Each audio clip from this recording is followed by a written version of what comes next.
Welcome back, everyone, to another episode of Let's Talk Housing. My name is Brendan Thomas, and I am the co-host here alongside Stephen Thomas, chief economist and founder of Reports on Housing. Today, we will discuss the most recent news and statistics, recession concerns, higher rates, property taxes, and much more. First, I want to ask you, Stephen, what has been going on in your life with our large family? First off, I need to know, can people see our names at the bottom of the corner of the, no, they can't see it because I want everybody No. to know you can't see it, but I can. So Brendan's, of course, poking fun at me. It says Stephen Thomas for mine because it's asks you to put in your name when you do these podcasts. And he put number one economist Brendan Thomas. I thought that was funny. So everybody in the comments can give him a lot of grief for putting number one economist, please. That's first of all. Second of all, what's going on with the Thomas household? He's such a Thomas. Unbelievable, Brennan.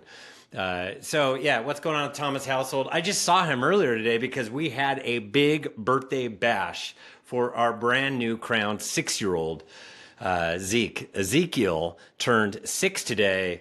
You can't hear it, but in the background there still is the jump house. Party's over, but jump house stays here till tonight. So they're still jumping.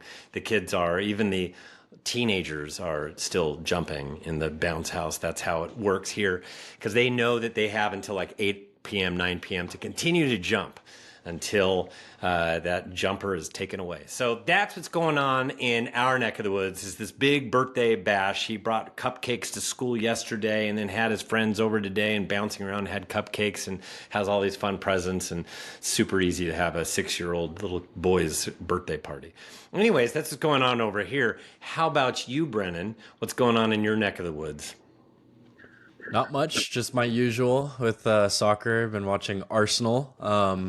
We've been doing good, coming back. Thankfully, we are on the up and up right now. I'm not going to say this will last forever. However, I am very appreciative of how well we've been playing recently. It's beautiful to see after some struggles here and there, but it is very exciting. We get like the Champions League coming up. It'll actually be on the day that we post this is when we'll be playing in that big competition, and there's just a whole lot going on in the whole soccer world. But at the same time, it's just life has been going pretty fast, been working a lot, and been celebrating Zeke and a bunch of birthdays. So it's been a lot of fun recently. So it's good.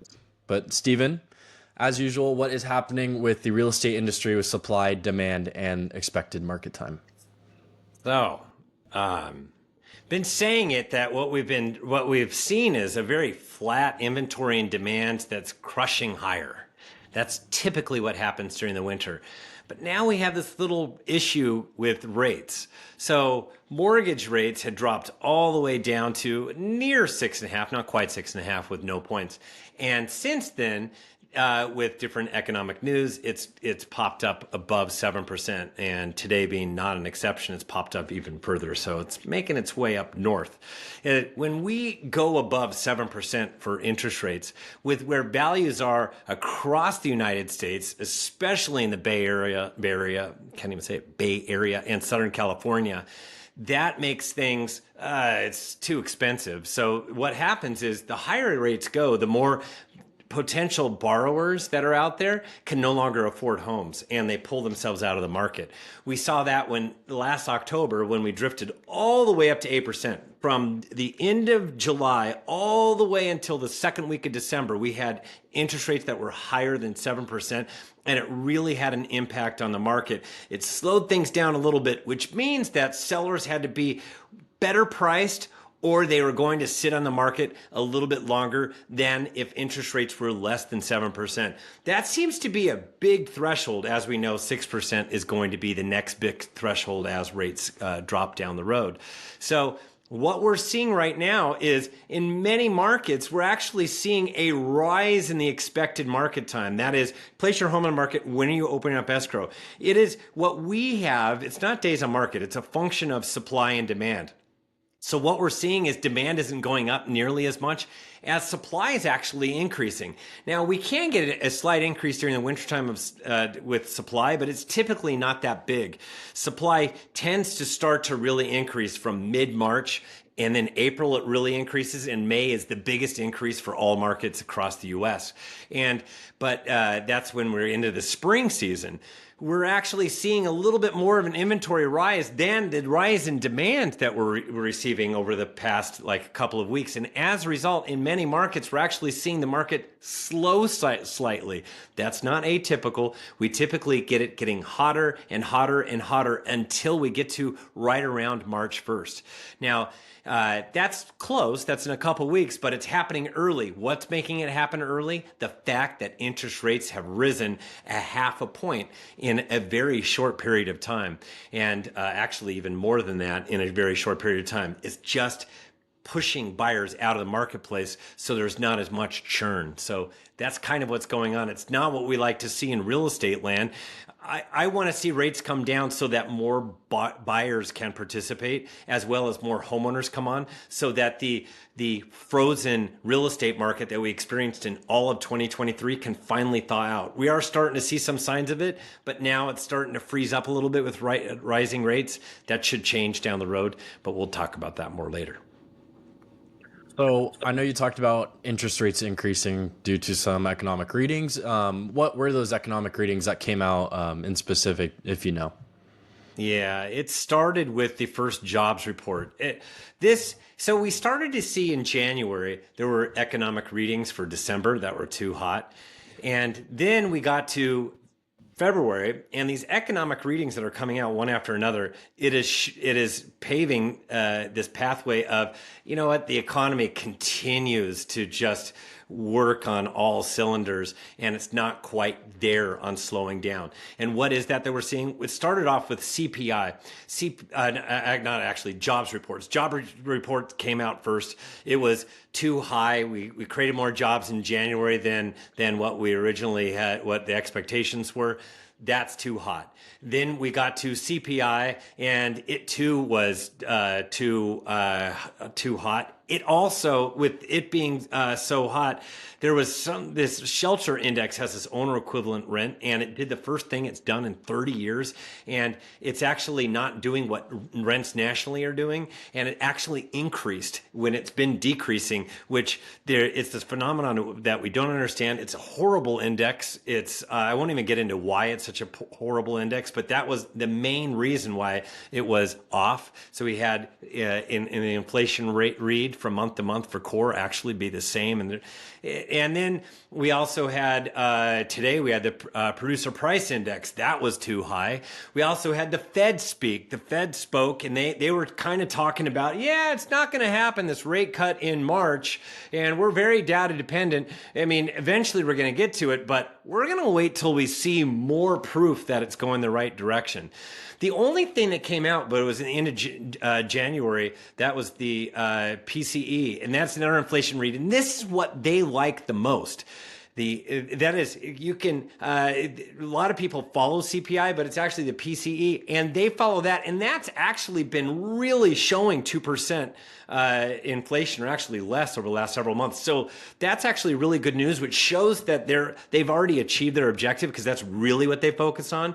But unfortunately, they say they're still data dependent, and they're still going to go down this road. So they're going to hold rates for, it sounds like it's for longer, and you get these different economic points, which they're very data dependent.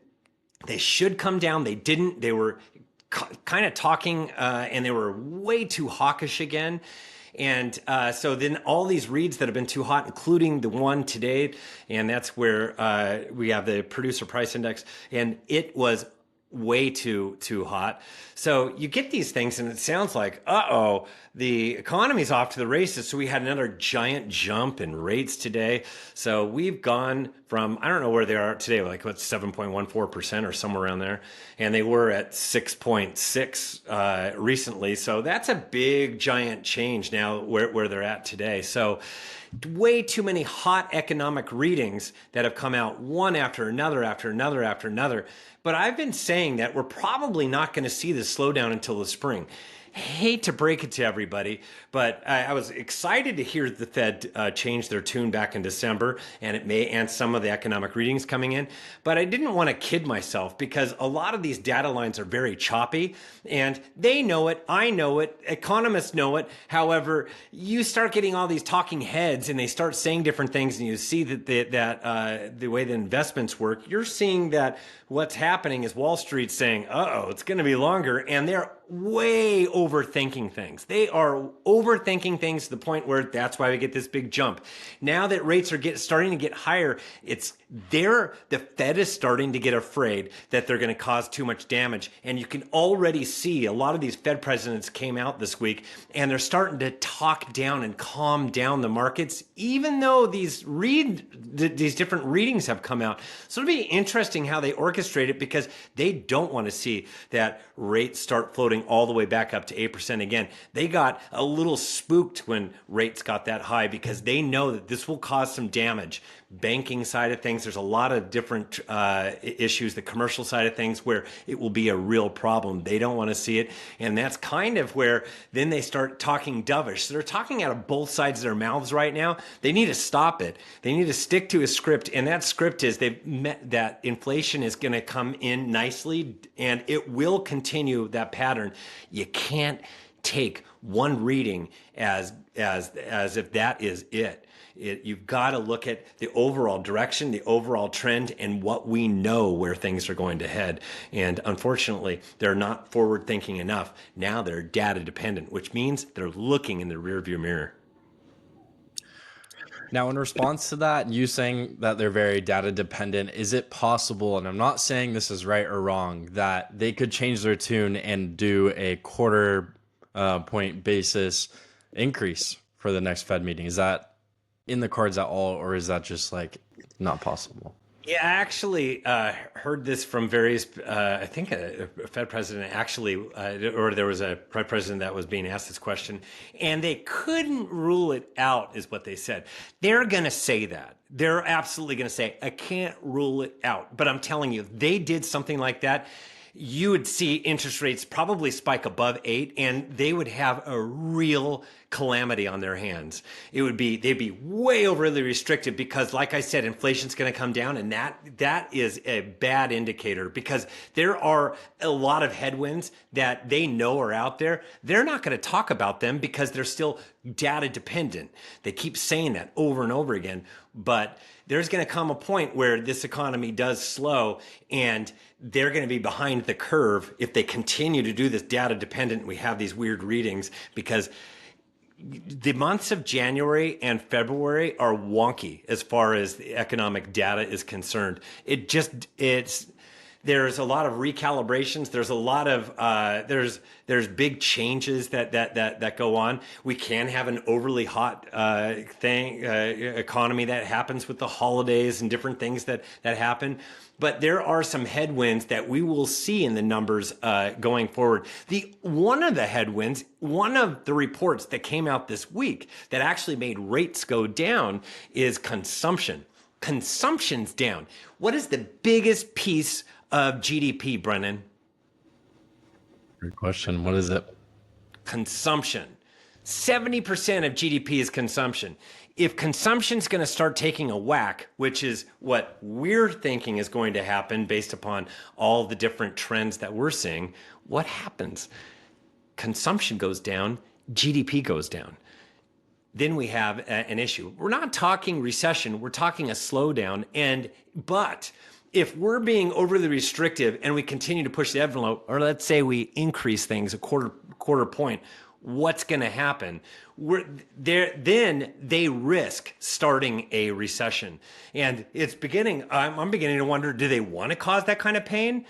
Why? If the inflation's coming in and we have, if their dual mandate is inflation is in check, which if you look at PCE, which is what they say is what they follow, and they need PCE at 2%, and that's what they've got. And then the other thing is full employment. You know what? They got all that.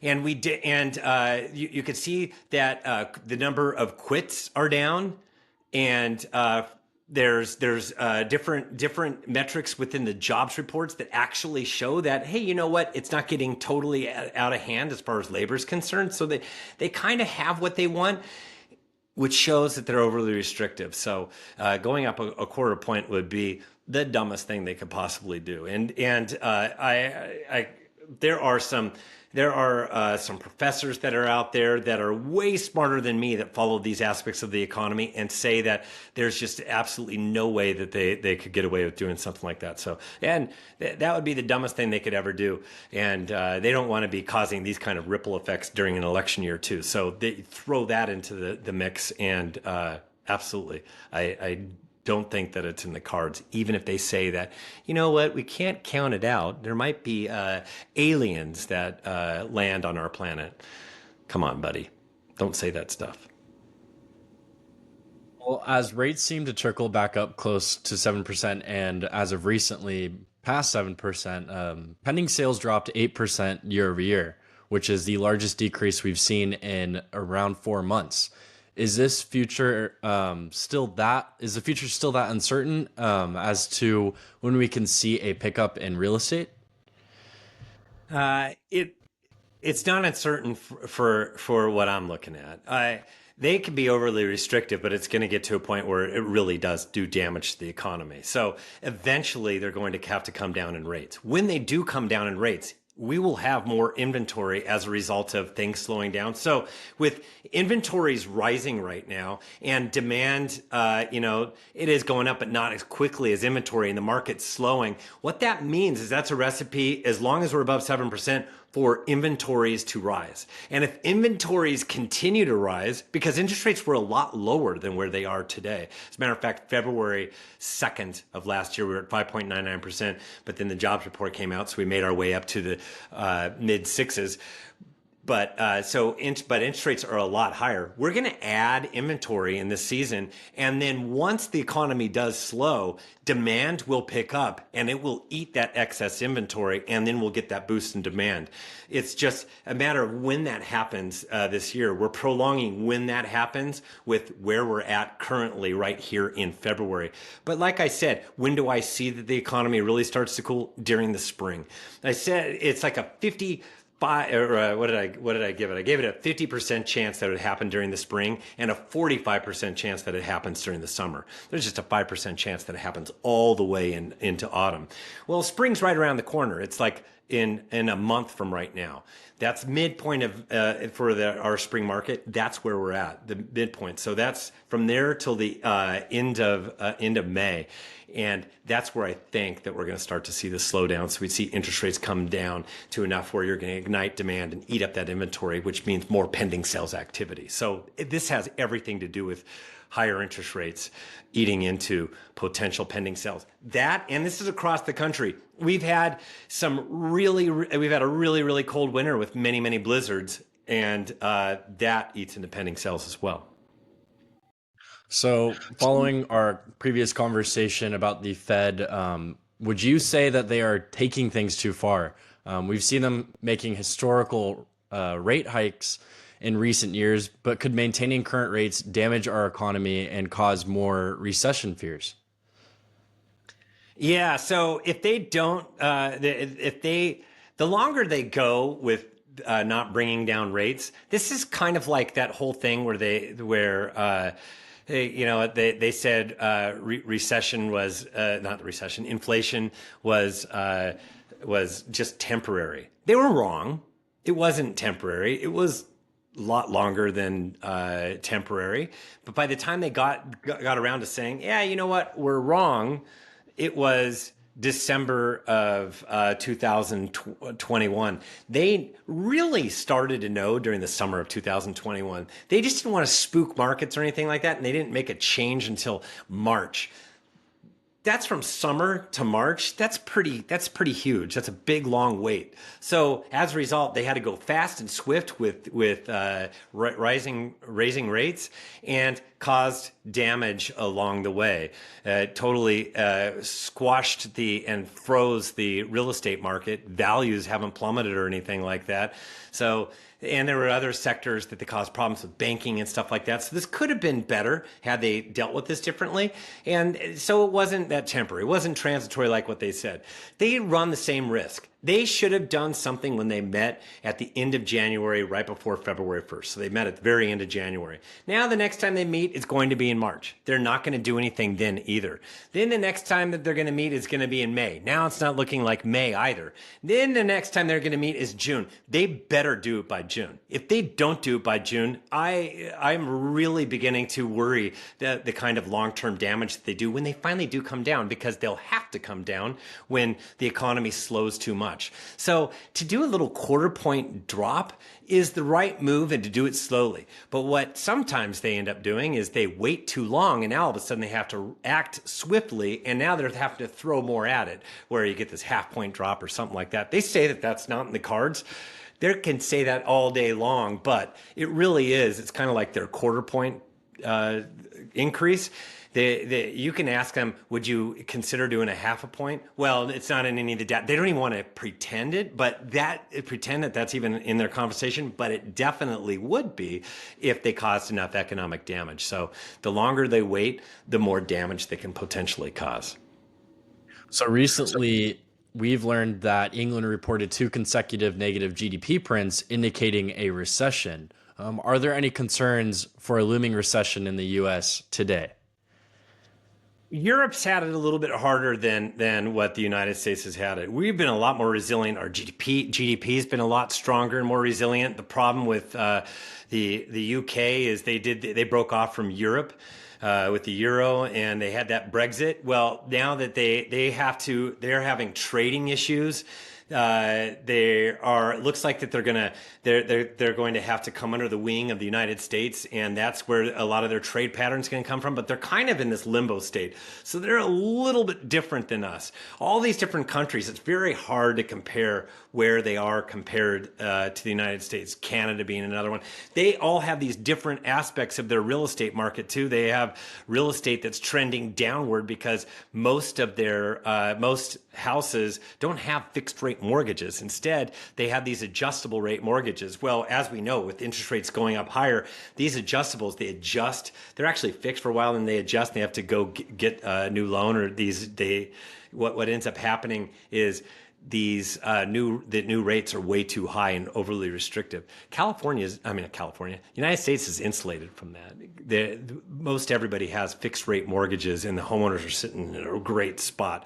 So there's a whole bunch of different economic factors, as well as the housing, which is a big piece of it, where we don't purchase homes on adjustable rate mortgages anymore. So it means that these big changes that these reserve boards around the world they have a big impact overseas or up in Canada, but they don't have that big impact right here. So two places that are on a lot of people's radar are Silicon Valley and Santa Barbara. Silicon Valley is right now experiencing a boom as AI is helping draw people in, and Santa Barbara is said to be the #1 emerging housing market for 2024. What trends could we see with these two places as the year progresses? Silicon Valley, yeah, it looks like AI has exploded, of course, so that always helps out the Bay Area. The Silicon Valley and right around the San Jose area.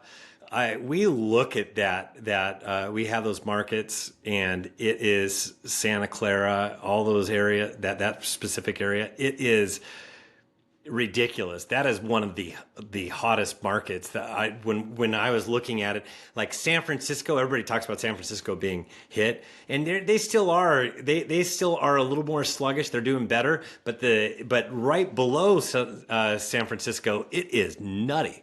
And I've heard from agents that are out there talking about how nutty the market has been. So yeah, it's ignited. A lot of people say Bay Area is really slowed down, and it's really they're just talking about San Francisco. They're just talking about downtown, that little area, and it's small compared to that big, giant, vast Bay Area is 9 counties, and the Silicon Valley is nuts. So people say how it's really depressed, and then they bring it up all the time. But that's like saying that Texas is really slow. Just Austin, Texas is really having a big issue.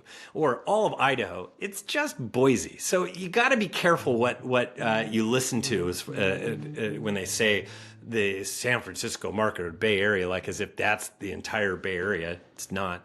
And then Santa Barbara is its own unique market. I don't know if you've ever visited Santa Barbara, and everybody around the world should go there. There's another location like that, Laguna Beach, another location like that, La Jolla.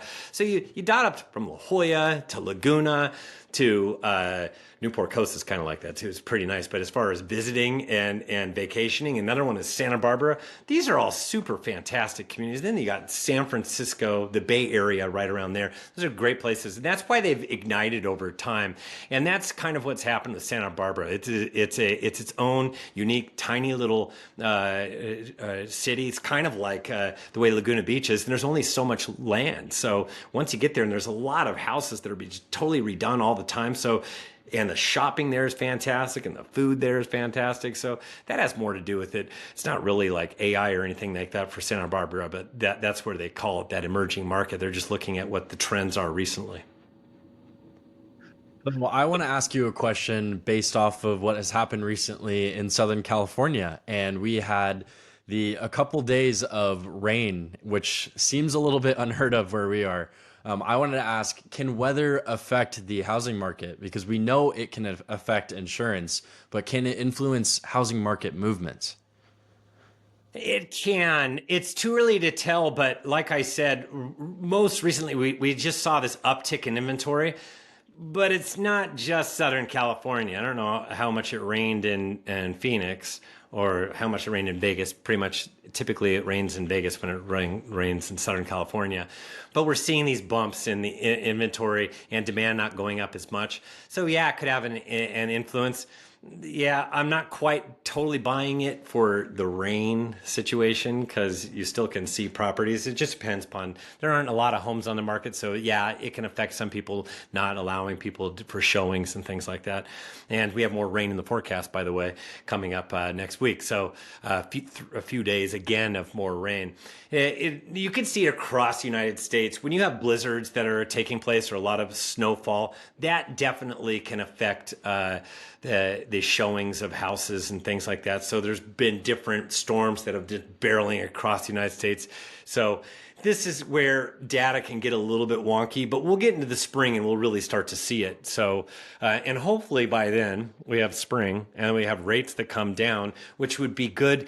If people say I'm a cheerleader for real estate, I've want to make sure that everybody understands I'm a cheerleader for the United States economy, and I'm a cheerleader for making sure that economies that are stuck or frozen or broken, which right now the United States economy is housing market part of the economy is broken, it's frozen, and it has everything to do with these high rates, which is preventing a lot of homeowners from putting their homes on the market. So people are hunkering down, enjoying their low rates. They don't have to go anywhere. They brag about it at parties, that type of stuff. I got an interest rate less than 3%, which for Californians is 30% of everybody that has a mortgage has an interest rate less than 3%. It's for the nation, it's 24% have an interest rate of less than 3%. Nonetheless, there's still a lot of people that are almost everybody below 5%.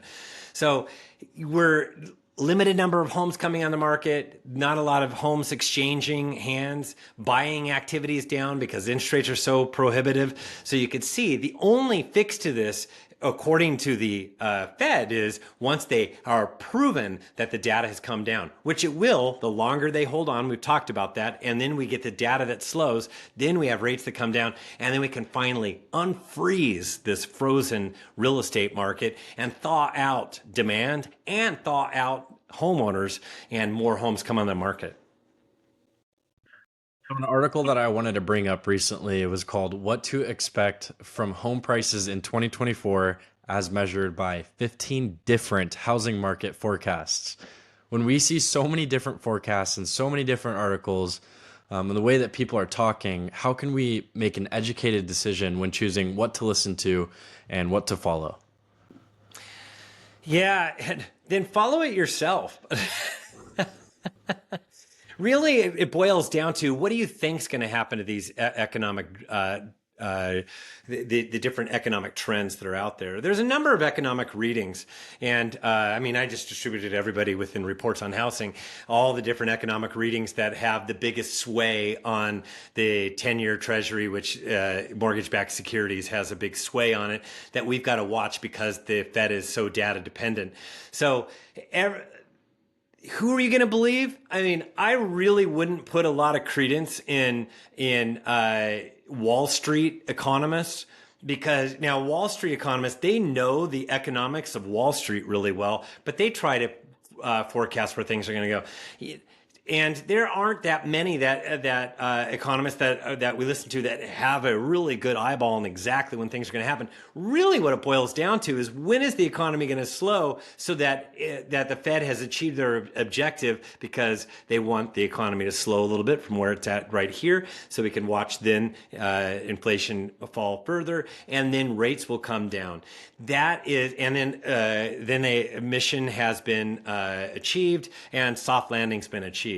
So there are so many different opinions. Just as I think I brought it up before, there are we follow there is.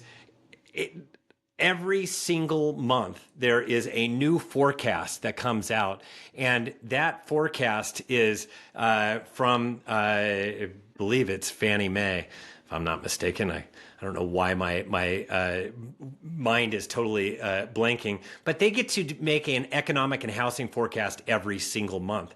And here's the problem with that is every single month it's different. And it is Fannie Mae. Every single month it's different. You look at that and it's almost like which way is the wind blowing? And that's kind of the way some economists work is whichever way it's blowing, that's what I'm forecasting and that's what they talk about. I mean, we locked in our forecast. We definitely feel that there's going to come a point where the economy is going to slow from where it's at right now. It's just a matter of when. And nobody really knows when. So that's why there's such a difference in opinion because some people are stretching it out and saying, this is when. And or Fannie Mae every single month. Well, we think it's this. Oh, no, it's not. Now we think it's this. Oh, no, it's not. And they keep on changing everything. The dial changes every single. And that's kind of the way the Fed is too, because every quarter they do their dot plot, which tells us where their short-term rates are going to be. And every quarter is all over the place. Their dial moves all over the place. It's going to be very interesting to see because the next time that we get their dots is March, and we're going to see they've got to be very careful with where they place those dots because they can really move markets. And if they're a little bit too hawkish, which there is an indication that they could do that, we could see rates jump. And then that's kind of like what happened in September. And then all of a sudden we saw interest rates when they did that. What did they do? They rose all the way up to 8%. That's what can happen if they're too hawkish. So they have to be super careful with what their prognostications are. So we'll just have to wait and see. But look at it yourself. Look at what all the numbers look like. Look at the trend lines based upon that, and you figure it out. I mean, the biggest ones are all the different things we mentioned earlier. It's PPI, it's PCE, it's retail sales, it's CPI, it's what the Fed says, because the Fed has a lot to say about things. And so and it's labor reports at the beginning of the month. Put all that together, you'll have a pretty good idea. But guesstimates as to what every single number is going to look like, it changes constantly. So it's going to exceed expectations. It's going to be below expectations. It's going to be one or the other. It's rarely right on expectations. So in Colorado, a bill was introduced that would increase property taxes on short-term rentals by 4 times. Is this a fix to adding more supply from short-term rentals, or will people make them just long-term rentals? Yeah, well, part of this is because there were so many short-term rentals that were purchased during the COVID years where it just that became like the new in thing to do. So you have a lot of people that are in it and they only have one or two, and then they think this is like easy money, and it's a lot of work. So, but the problem is now there's a whole bunch of these short-term rentals all over the place, and there's a lot of people that live in these areas that hate it. And the only way to rectify this is they either limit the number, which we've seen that in areas like San Diego, or exclude them altogether, which we've seen in New York, Manhattan, or like what you say in Colorado, let's tax them. We tax them, and then you know what? We have extra money that's able to we're able to do some things with, and it would make it more prohibitive to enter into. And you know what? People really have to have their act together in order to do it. The problems are all these people that have one or two. They don't do it quite right. They don't know how to do it, and they don't do a very good job at it. And you can have problems with parties and things like that. So there's a real issue around that. So these are some of those solutions that are out there. It doesn't mean there's going to be a flood of new ones that come on. It doesn't mean there's going to be a flood of these people all of a sudden selling their homes. What it can do is be a flood of them turning into long-term rentals. Absolutely. So to conclude today's episode, I wanted to bring up a startup company called Galleon, where homeowners can name their number by allowing homeowners to specify the price at which they want to sell their homes. The platform seeks to tap into the vast reservoir of potential inventory that remains untapped in the housing market. What are your thoughts on this? Yeah. If you see my face, which you can't if you're listening to this on a podcast, my face is completely blank. Why? This doesn't excite me. Doesn't move my needle. I do not. I've seen these kind of companies come and go. This is not an answer to our inventory problem. I mean, you would hope there aren't a whole bunch of people going, yeah, I'm not going to move because I don't think I can get my, oh my gosh, I got my price. That's not how people think. They're either in the market to move or they're not. Or they're thinking about it. Then they meet with people. They kind of make these decisions, either yes or no. It might move some people to do it. They might have some success stories, but it's going to be few and far between. This is not going to move the needle in real estate. And personally, that's not something that I think is going to succeed. I've been surprised with things in the past, but we'll have to wait and see. But I've seen a lot of this stuff come and go. These things are supposed to be the answer, and they're just not. Well, it's the thought that counts. But yeah, exactly. Keep on trying. It's the entrepreneur spirit. Well, thank you everyone again for tuning into another episode of Let's Talk Housing. If you want to learn more about what's going on, feel free to check out our YouTube, which is Reports on Housing, or you can go to reportsonhousing.com. Super easy. Please leave us a good review. And if you have any questions, feel free to send me an email at info@reportsonhousing, or you can just leave a comment on any of our social media platforms and we'll be happy to respond to that. We'll see you soon and have a great rest of your day. Thank you. Thank you.